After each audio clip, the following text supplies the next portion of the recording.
Season of the Witch by Donovan brings us to a tale called The Bunny and the Snake and Order from Chaos.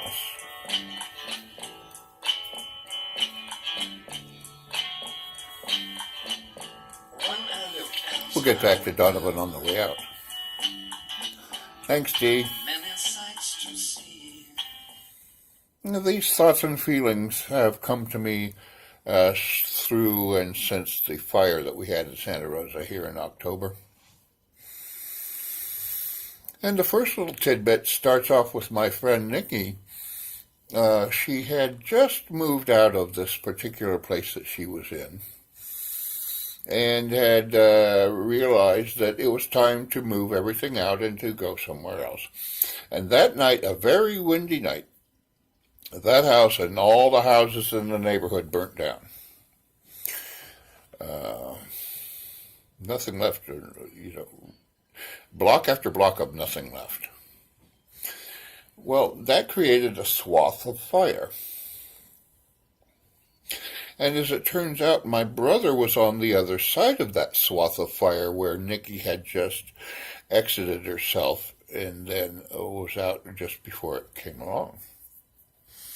Well, my brother, being moved around by fire coming here and there and saying, no, don't go there, no, don't go there, he ended up at a shop that he works at.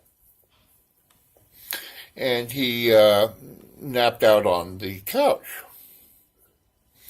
And it was about 5 a.m. that a neighbor woke him up, and they went outside, and the house next door was on fire.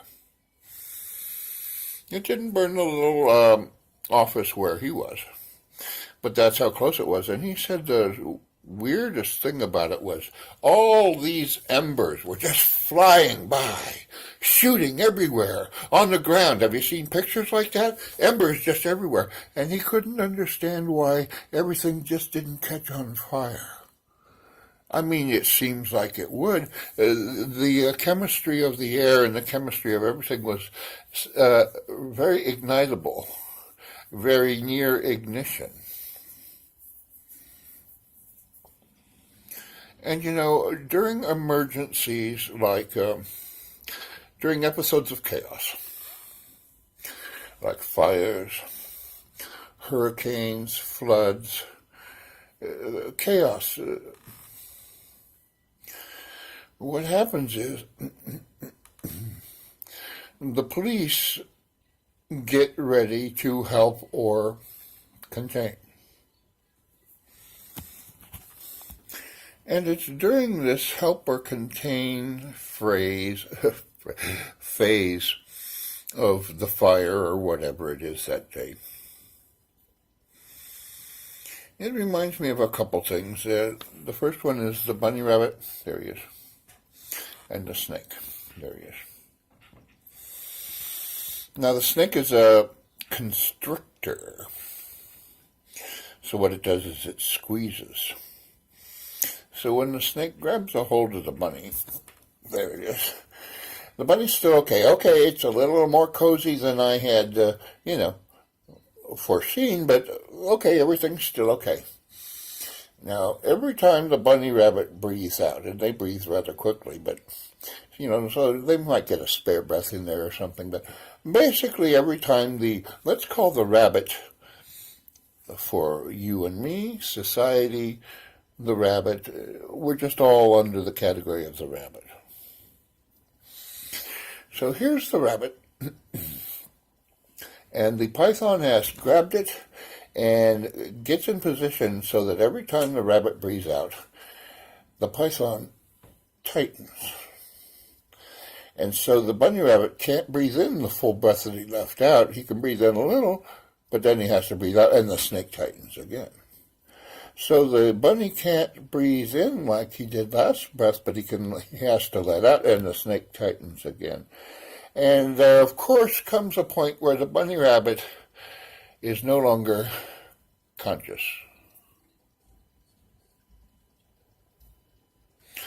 If the snake does his job correctly, I think you can probably tell by the heartbeat and everything, because he's right up next to you,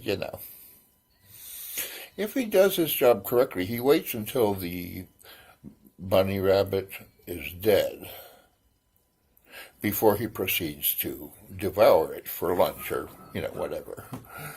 Snakes are on a different eating schedule than we are. Yeah, that's a good thing, I'm thinking. But for both the victims and the snake's sakes, you want the victim to be dead.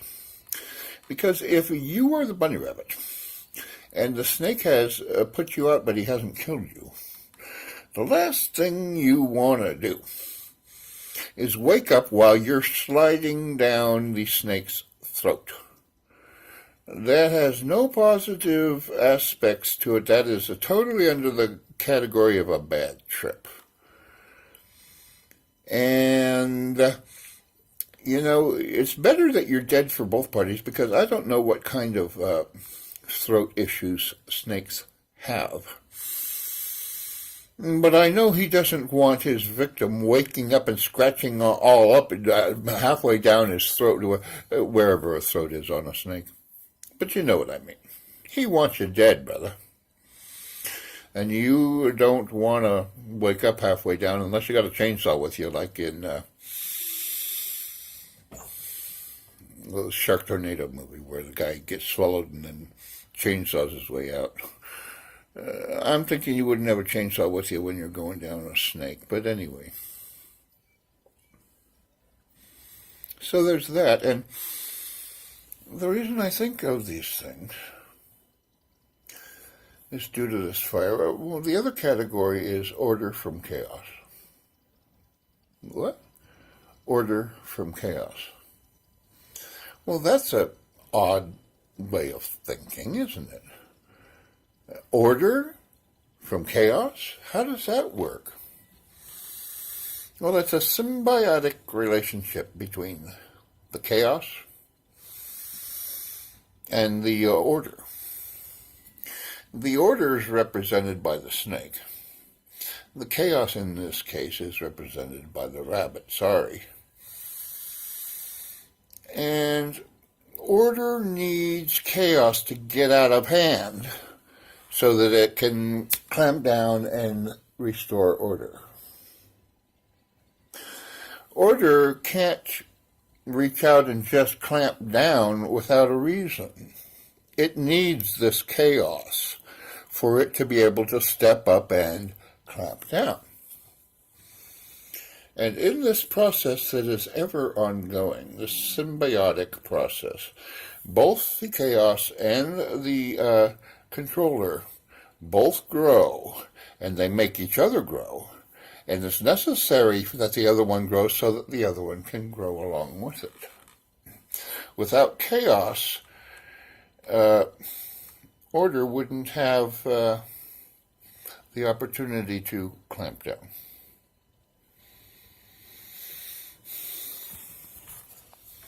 All right, then, there's just a couple thoughts on it. Here's Donovan to take us back out. We'll probably try this again. Be good to each other now. When I look out my window, many sights to see. And when I look in my window, so many different people to be.